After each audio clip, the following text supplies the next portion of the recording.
Le chef de l'État poursuit sa visite officielle en Israël.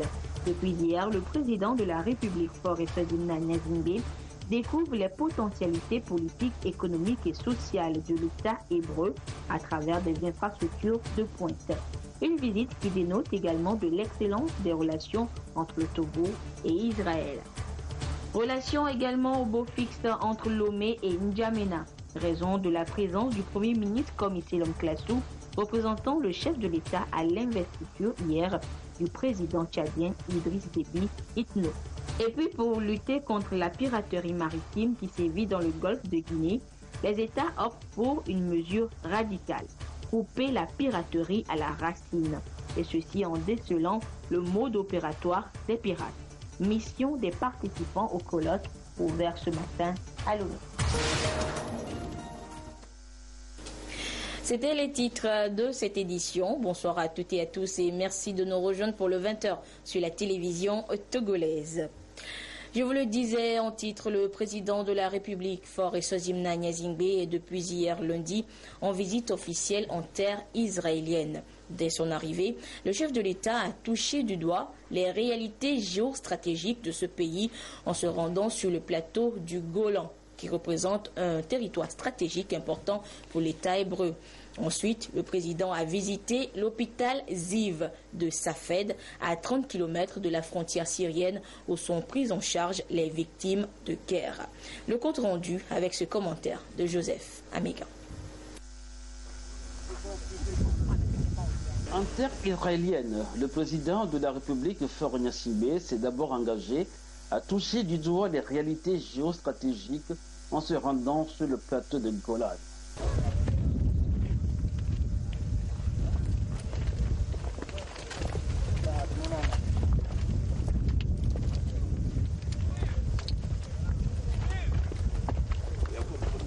Des officiers du Tchad, l'armée israélienne, ont permis au président de la République d'avoir un aperçu général sur la situation à la frontière où, côté syrien, s'affrontent rebelles modérés et islamistes, miliciens du Hezbollah et forces gouvernementales. En dépit du chaos qui règne en Syrie et de l'état de guerre entre Israël et ce pays, Tchad vient en aide à la population civile.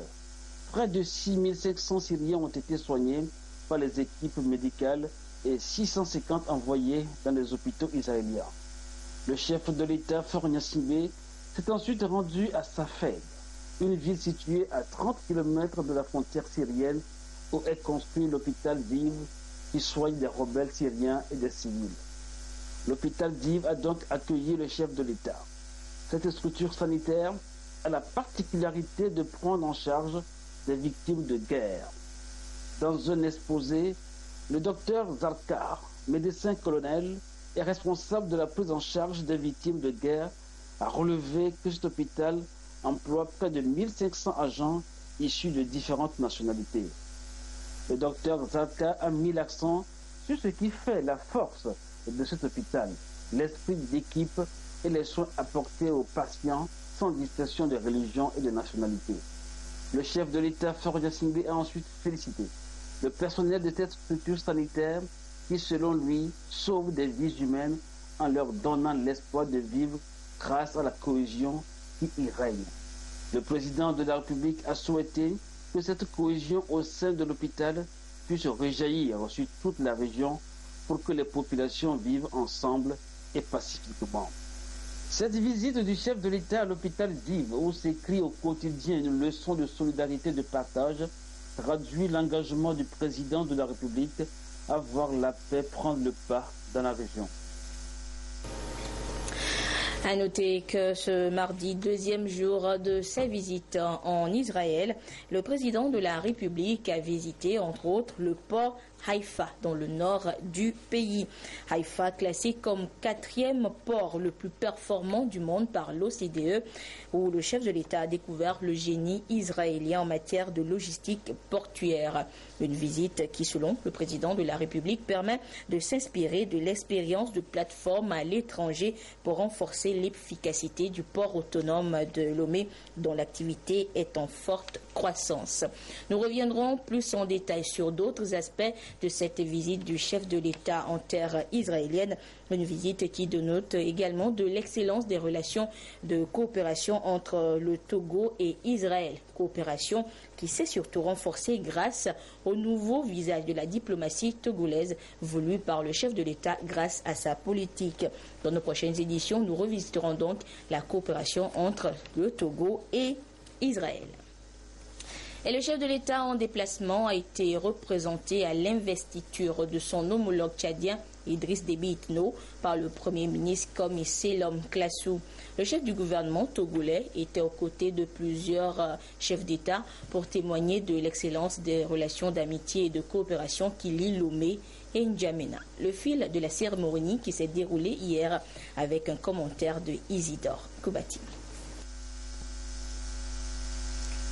Élu dès le premier tour lors de la présidentielle du 10 avril dernier avec 83,59%, le président Idriss Déby Itno était ce lundi devant les membres du Conseil constitutionnel dans la grande salle du Grand Hôtel de N'Djamena pour être investi dans ses fonctions.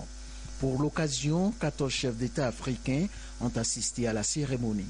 Le président Faure Gnassingbé du Togo a été représenté par le chef du gouvernement Selom Komi Klassou. Tout a commencé par la lecture de la décision portant transfert exceptionnel du siège du Conseil constitutionnel ainsi que celle portant proclamation des résultats définitifs de l'élection présidentielle déclarant Idriss Déby Itno vainqueur dès le premier tour. Après cet acte, le président élu a été invité à prêter serment et à recevoir ensuite l'insigne de grand maître de l'ordre national. Nous,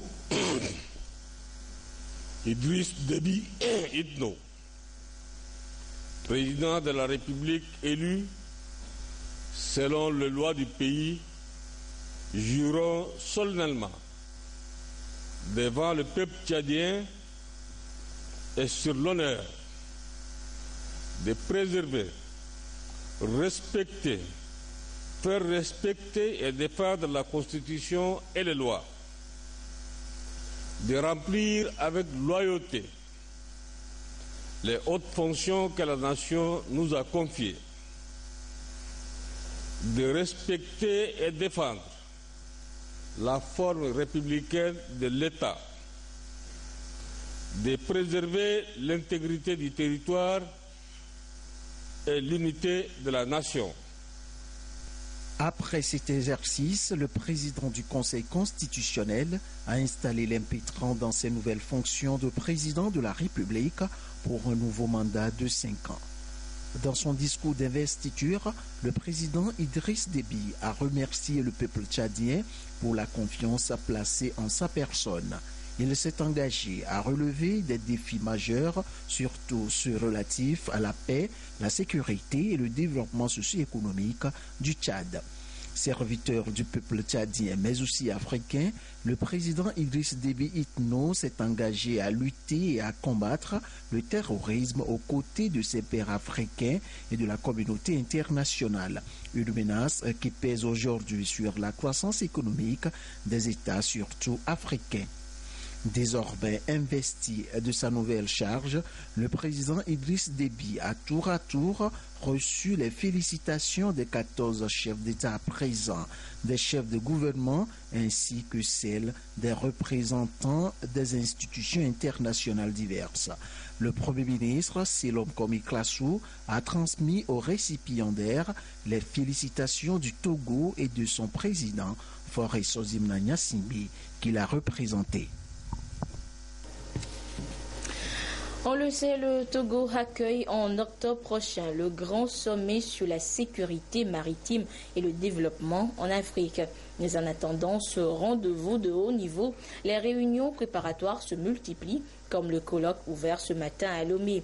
Il permettra de déceler les modes opératoires des pirates. La thématique couper la piraterie à la racine illustre si bien la mission des représentants des 25 pays membres de l'Organisation maritime de l'Afrique de l'Ouest et du Centre présents à ce colloque. Le compte-rendu de la réunion avec Sylvain Abdou. La piraterie maritime dans la sous-région ouest africaine devient de plus en plus préoccupante. Elle reste caractérisée par des trafics illicites de tout genre et des attaques en mer.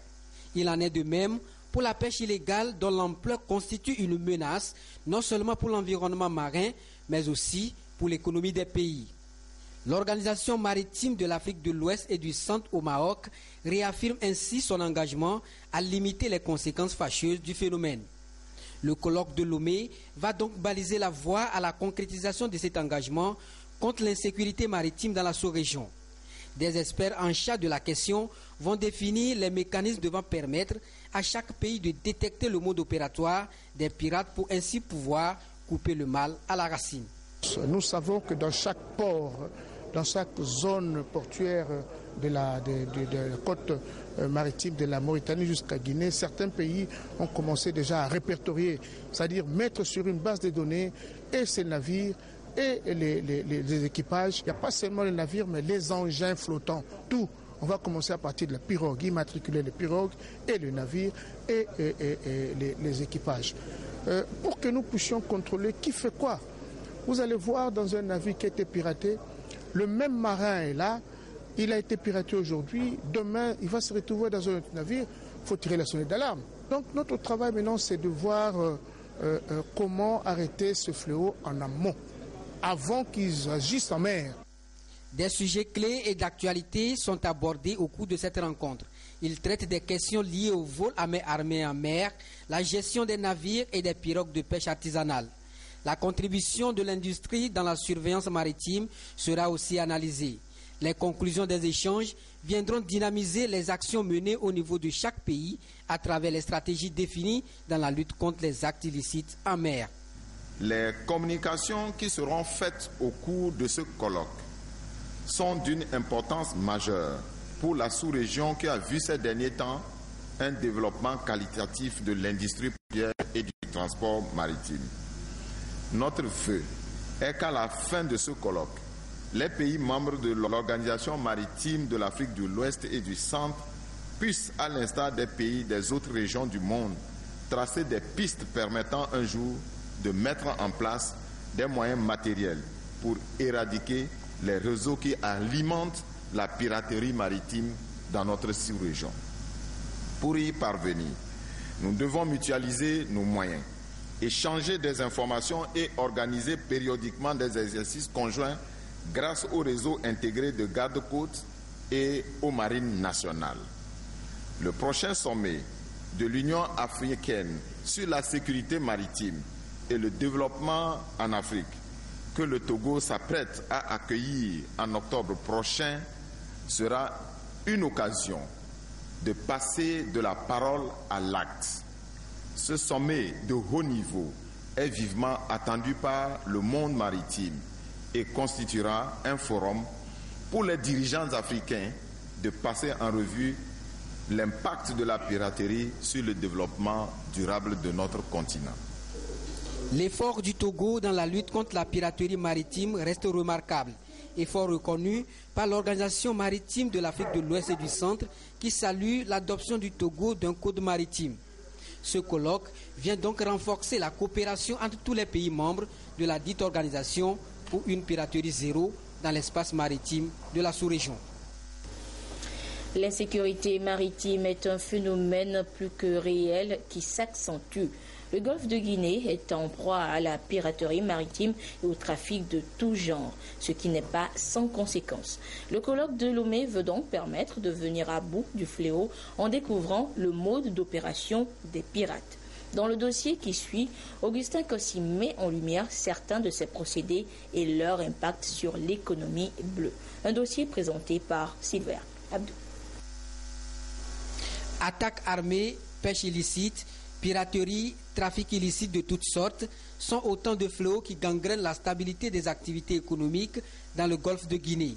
À cela s'ajoutent les risques de pollution par les hydrocarbures et autres substances nocives, aussi bien dans les eaux territoriales des pays qu'en haute mer. Autant d'embûches qui minent le développement harmonieux de l'économie bleue. Il y a piraterie dans une zone, l'économie du pays en souffre. Parce que, les navires se feront rares. Ils ne voudront pas les amateurs ne souhaiteraient pas envoyer leur navire dans une zone à haut risque.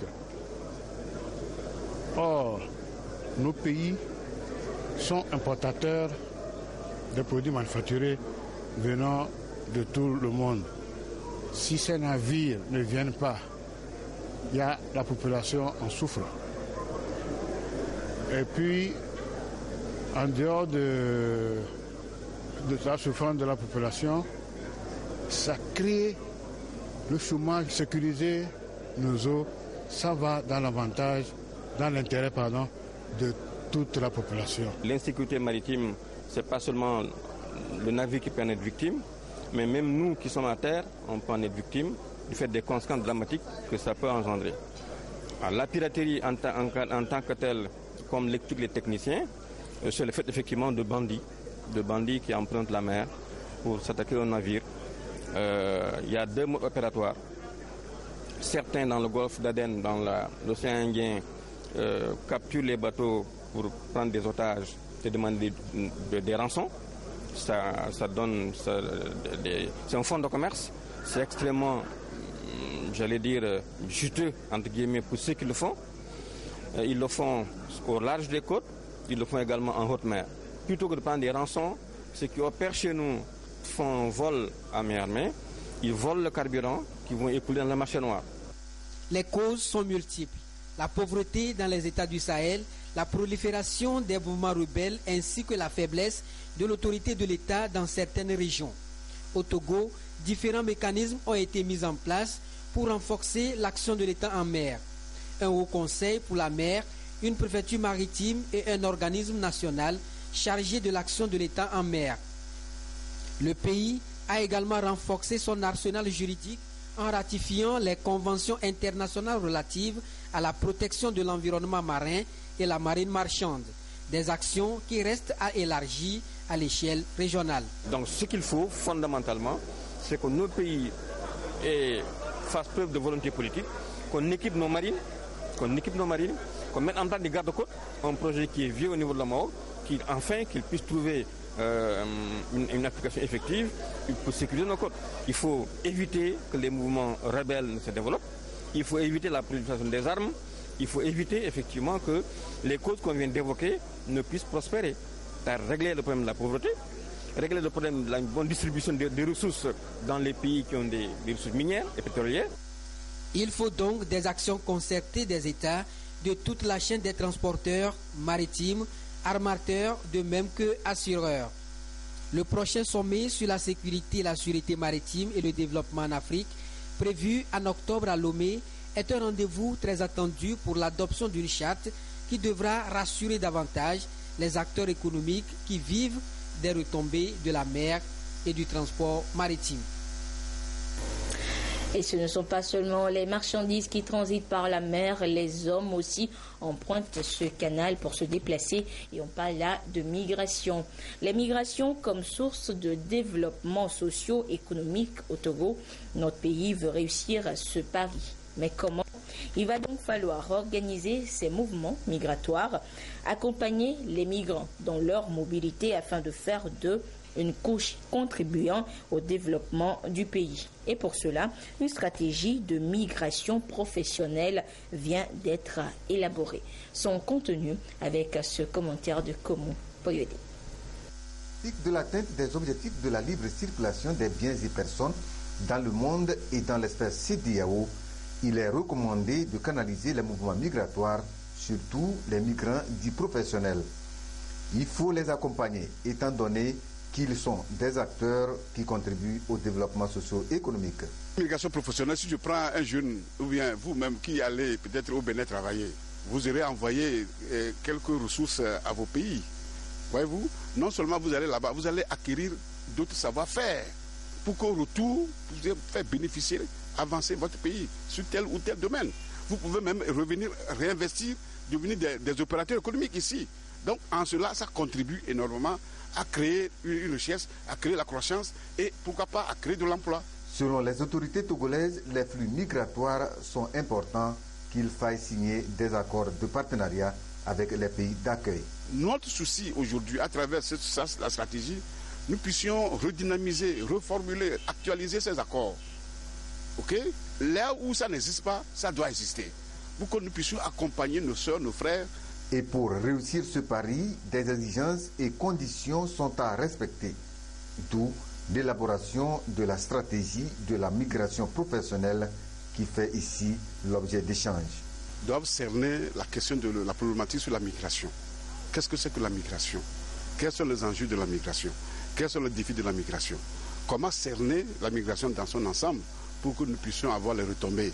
Je crois que c'est une initiative à saluer. Pour nous, nous disons que ça vaut la peine et ça va nous permettre de nous équiper. Les participants ont donc 5 jours pour assimiler les concepts politiques et économiques d'une migration au service du développement socio-économique au Togo.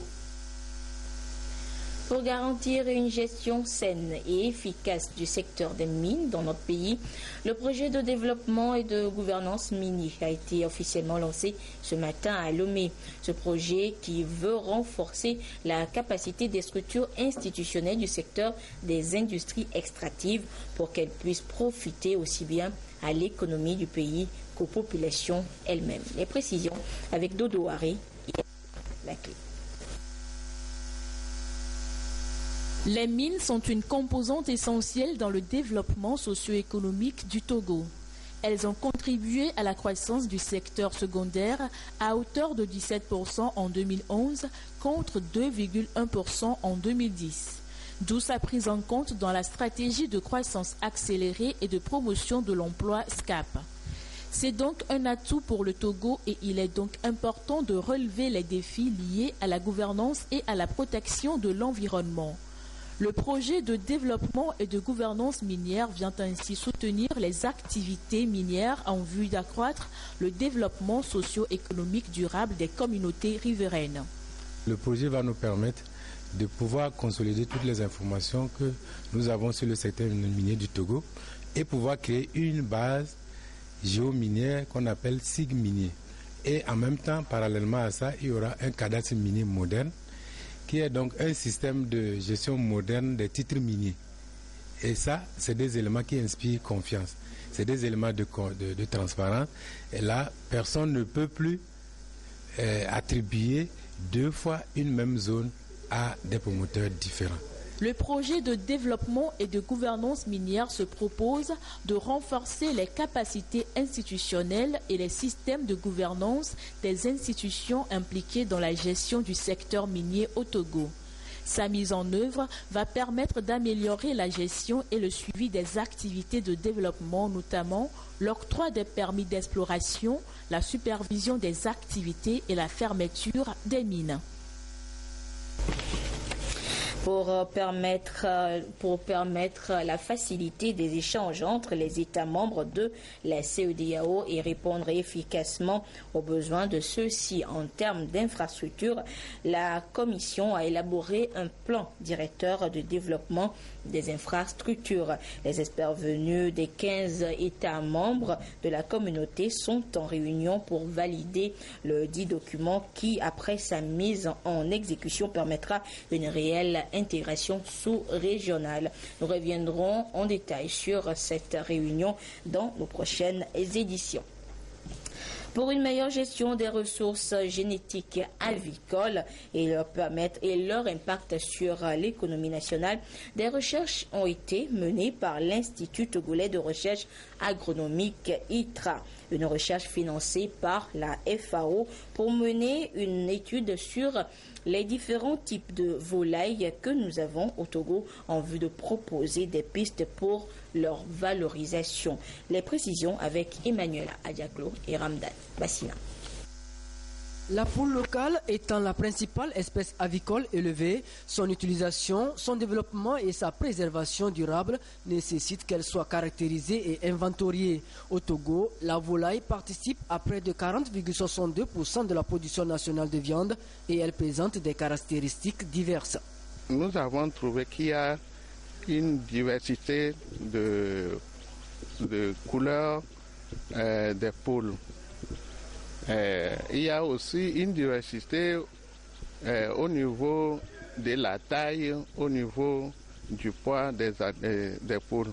Quand vous prenez la région des savanes, en descendant vers la région maritime, nous voyons que le poids et la taille diffèrent. Les animaux, les poules qui sont dans la région des savanes ont une taille plus élevée et un poids plus élevé que les animaux, les poules qui sont dans la région maritime.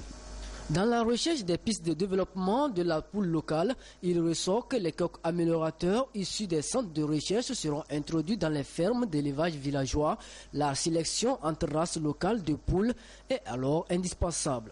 Il faut améliorer le poids de ces animaux. Nous avons vu qu'il y a une diversité génétique. Donc on peut faire une sélection sur nos propres animaux ou bien on peut faire un croisement. Les produits de ces sélections ou de croisements seront remis dans les élevages dits entrepreneuriales. Les résultats de ces recherches ont été possibles grâce à la collaboration entre l'Institut togolais de recherche agronomique ITRA, l'École supérieure d'agronomie de l'Université de Lomé et le CIRDES. C'est un projet financé par l'Organisation des Nations Unies pour l'alimentation et l'agriculture dont les résultats sont soumis à validation ce jour. Économie à présent avec le nouveau produit mis sur le marché par la Bourse régionale des valeurs mobilières, le Digital Afrique et Atlantique Télécom Togo. Le nom du produit Info BRVM. Il consiste à la diffusion quotidienne des cours des indices et de la capitalisation boursière aux populations via le réseau Move si elles en font la demande. Et ceci pour leur inculquer la culture financière et boursière. Retour sur la cérémonie officielle de lancement de ce produit avec Lucassi et Ramdan Bassina. Les bourses sont devenues depuis quelques décennies totalement électroniques par la cotation avec des systèmes de règlement et de livraison entièrement automatisés. Il en est de même pour les titres qui sont aujourd'hui dématérialisés. Pour ces deux raisons, l'accès des investisseurs au carnet de bourse, quel que soit leur lieu de localisation, est indispensable. La Bourse régionale des valeurs mobilières BRVM, le Digital Afrique et Atlantique Télécom Togo ont lancé en appui un nouveau produit dénommé Info BRVM. Il consiste à informer quotidiennement les populations sur les valeurs et indices boursières. Avec ce produit, à la fin de chaque journée de cotation, vous avez directement sur votre téléphone portable le résumé du marché, les titres qui ont bien performé, ceux qui ont moins bien performé. Vous avez le volume de transactions qui a été réalisé sur le marché, la valeur des transactions, et cela vous permet évidemment d'avoir le résumé du marché. Mais au-delà de l'information résumée que vous recevez à la fin des journées de cotation, vous êtes informé de tous les événements qui arrivent sur le marché, notamment en termes de paiement de dividendes ou de paiement d'intérêts. Et cela est important. Dès qu'une société cotée annonce un paiement de dividendes, vous recevez l'information sur votre téléphone mobile. Ce service de diffusion quotidienne des cours, des indices et de la capitalisation résulte de la collaboration entre la BRVM et Atlantique Télécom Togo, concrétisée ici par cette signature d'accord de partenariat. À travers ce nouveau produit de plus, Move Togo s'inscrit dans une dynamique d'innovation. Le partenariat qu'on a signé aujourd'hui, c'est un partenariat très important qui va instaurer en fait ou participer à instaurer une éducation financière boursière. C'est un partenariat qui se lance très promoteur et qu'on va ouvrir ensemble en fait pour le rendre encore plus avantageux, aussi bien pour les clients de la bourse que pour les clients de Move. Pour avoir accès à ce service, il suffit de taper *555 *304 dièse et l'envoyer à un réseau Move. Le même service sera lancé les jours à venir à Niamey et à Ouaga. À l'avenir, la BRVM va lancer la bourse en ligne et des obligations de la diaspora. La suite de cette édition avec cette série de communiqués. Le ministre de l'Administration territoriale, de la décentralisation et des collectivités locales, président de la Commission nationale du Hadj, informe les pèlerins inscrits au Hadj 2016 que les dispositions sont prises au niveau des unités sanitaires préfectorales pour la vaccination obligatoire de tous les pèlerins. Ces opérations de vaccination se dérouleront du jeudi 11 au samedi 13 août 2016 dans les centres de vaccination à consulter dans le quotidien Togo Presse. Le président de la Commission nationale du Hadj compte sur la bonne compréhension de tous pour le succès de cette opération de vaccination. Cet autre communiqué, cette fois du ministre en charge de la jeunesse, dans le cadre des vacances utiles et citoyennes 2016, le ministère du développement à la base, en charge de la jeunesse et de l'emploi des jeunes, en collaboration avec celui des enseignements primaires, secondaires et de la formation professionnelle, organise une colonie de vacances à Noche du 17 au 26 août 2016 pour le premier garçon et la première fille de chaque centre décrit à l'examen du BEPC 2016. Le programme de transport des estivants et les conditions de participation sont à consulter dans le quotidien national Togo Presse. Et sport à présent avec les échos des JO à Rio, au Brésil, avec les épreuves qui sont arrivées donc à leur 4e jour ce mardi.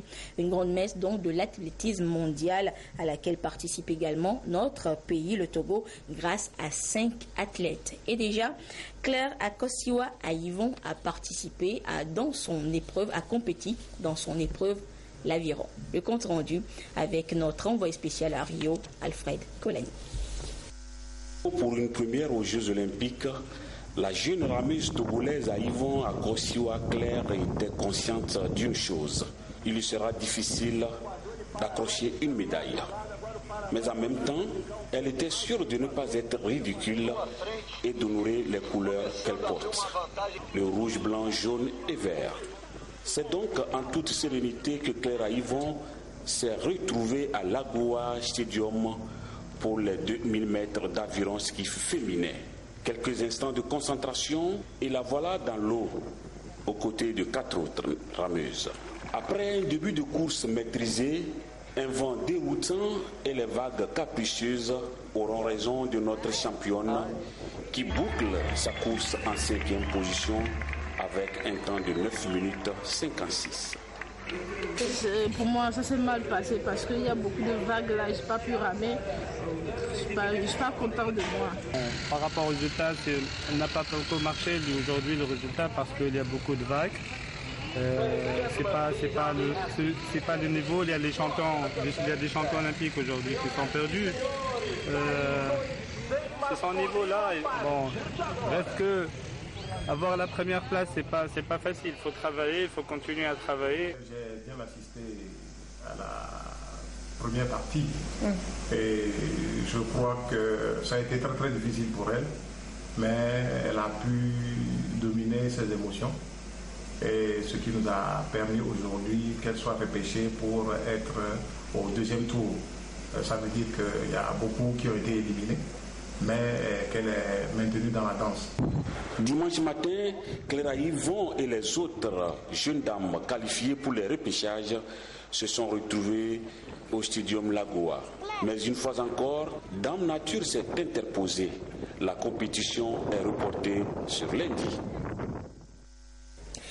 Bonne chance à nos autres ambassadeurs présents aux Jeux Olympiques. Également très attendu durant ces Jeux, la star, l'homme le plus rapide du monde, Usain Bolt, le Jamaïcain. Il entrera en piste samedi pour les séries de 100 mètres. Mais le sextuple champion olympique est très relax. Lors d'une conférence de presse, il a même esquissé quelques pas de samba, comme vous le voyez sur ces images. Et durant ce rendez-vous, Usain Bolt pourra peut-être renouveler l'exploit du triplé, les 100, 200 et 4 fois 100 mètres. Il tentera surtout de battre le record mondial vu que ce sont ses derniers Jeux Olympiques. Voilà, c'est sur ce show du Bolt que se referme cette édition. Merci à vous qui l'avez suivi un peu partout grâce à la télévision togolaise. Excellente suite de nos programmes. Au revoir.